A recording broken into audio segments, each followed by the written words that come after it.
Hello YouTube, today I'm reviewing a plug-and-play system, and today I'm reviewing the Power Blaster 2011, and is it worth $39.99 as a price tag? Well, I'm going to go over that in this review. Anyway, first we're going to look at the back of the system, and it has pictures of games running on a Rage engine. If you don't know what a Rage engine is, the type of game, it's a engine that allows the graphics to be used like on a PS3. Like, it's the engine that makes games like Modern Warfare 3. But anyway, today I'm just going to talk to you about, does these games run on Rage engine? Yeah, well, I never knew Nintendo was on Rage engine. Yes, the Power Blaster 2011 is just a Nintendo on a chip. But is it worth all this money for a Nintendo on a chip? Well, surprisingly, yes. But however, I've been through two of these so far. This is actually my second. I've been through another one, and it didn't work.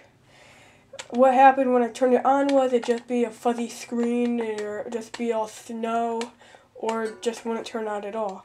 This one works pretty good, and it works pretty much like it was brand new. And that other one I bought was brand new, so I don't know why it wouldn't work. So that's just showing that these things are not too good built quality. But anyway, the first thing you're going to tell when holding the controller is that it's obviously an Xbox 360 model-based controller. And you can tell that just by looking at this button up here. This would be the button that would turn on and off an Xbox controller. An Xbox system, excuse me. But let's talk more about the games in it. Well, this is one of those systems that advertises 3,000 Nintendo games built into one. Matter of fact, this is one of them that advertises oh yeah, here they are right here. This advertises that they have 76,001. Well, that's obviously a lie because they just put the same games in it over and over again. But however, those games are pretty fun, and they do include some Japanese-only exclusives such as Dig Dug. And for $39.99 for around 500 games, it's pretty good. It comes with two controllers, and as you can see, controller 2 looks very different than player 1. This one looks actually more like a Super Nintendo or Sega Genesis controller. Obviously, there's no D-pad. There is a D-pad. There's no thumbstick, nor is there a button to turn the system on and off, or a reset or a select button. Anyway, the D-pad on player 1's controller is not very good. I was playing Contra with it before, and it's just very hard to get it to get the guy to jump or just get him to aim straight. If you're playing Contra or pretty much any game with this system at all, I'd recommend using this stick right here. The stick is 1,000,000 times better than the D-pad, but the stick, as you can probably tell, is kind of thick. But after using it for only a few minutes, it will get better and you will get used to it. Also, if you look on the back of the system, you'll see these two thumbsticks, or whatever you call these things. They're not thumbsticks, triggers. That's what they call them. Now, you can press on these things as hard as you can, but they do not go down. Why? Because these are just here to look good, to make the system look like it's very high built quality. Anyway, right here you have your RCA cables. But what is this right here? Doesn't the system run on batteries? Well, you'd be mistaken if you were thinking that. This is one of the only plug-and-plays, as a matter of fact, the only plug-and-play that I know of that uses a power adapter.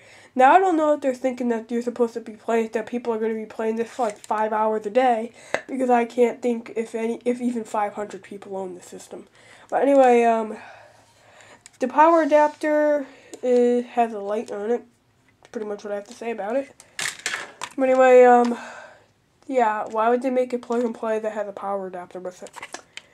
Or just doesn't even run on batteries? This system doesn't run on batteries at all. So if you want to use batteries with this thing, too bad. If you want to play Duck Hunt or Hogan's Alley, or, I forgot the name of that other game. The one where you're like in the Midwest and you're shooting at cowboys or whatever. It was in Back to the Future too. I forgot what the game was called. Wild Gunman, that was it. Alright, but anyway, this is the gun for it right here. It resembles a pistol very good, except for the, obviously the yellow tip. But surprisingly, this gun works pretty well with it. you'd shoot, and it's pretty accurate. It's much more accurate than the Yovo controller. And pretty much you can just aim this thing anywhere you want on the screen, and you pretty much cannot miss anything, especially when playing with Wild Gunman. Now, where would you plug this into your controller? You might be asking yourself. Well, there's obviously no system to go with it. They're only controllers.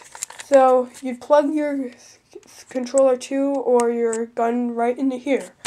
Now, I only know of one system that does this, and I forgot which one that was. I think it was either the CDI or the 3DO. It was one of those two. But this system, you would plug in your controllers right into this thing right here. And they go in pretty smooth, a little tight, but not that tight. And they're easy to take out. You don't need to use a lot of force when taking these things out, surprisingly. Alright, but anyway, I think I've cleared my point pretty much good enough. That this system is pretty good, but however, I really don't think it's really worth the $39 they're asking for it. I think it's more of a $17 system. But if you just want to get a quick little fun system for a reasonable amount of money, I would suggest the Power Blaster 2011. But however, there is still one thing I need to show you. An NES on a chip with the Rage engine. I know, I already showed that at the beginning, but I just wanted to show that again. Anyway, that's about it. Bye.